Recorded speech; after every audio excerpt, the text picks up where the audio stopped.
Thank you. Thank you, Mr. Toastmaster. Welcome, Andrew. What is this stuff up here? What's this stuff is all about?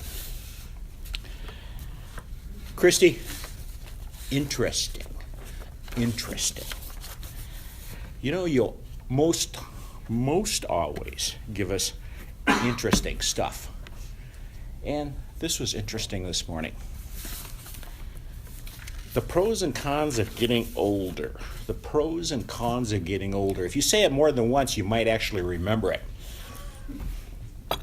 But I thought Kristi did a great job. And I like the way you did your hair and that kind of simulated older person look to support it.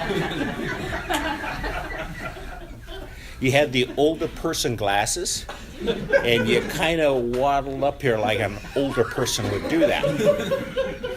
And of course, you told us a story of how aging came to you as you did this imitation of the platypus in front of the refrigerator. My God, Kristi, do you actually believe us? Do you think we believe this stuff?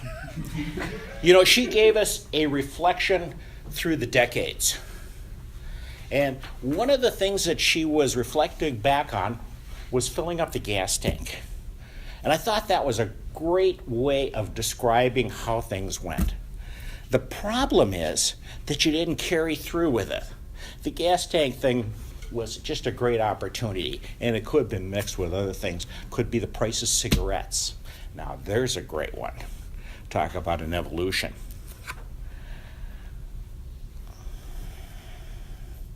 One of the questions that came to mind was, are you really qualified to talk about older people?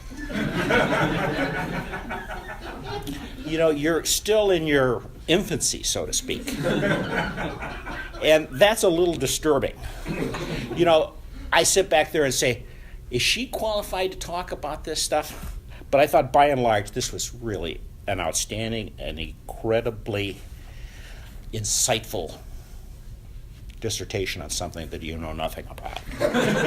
If there's a weakness, the weakness was that when you got to the 60s, you had no clue what you were talking about. And you should have talked to an older person. But the problem would be that you would have had to prepare ahead of time.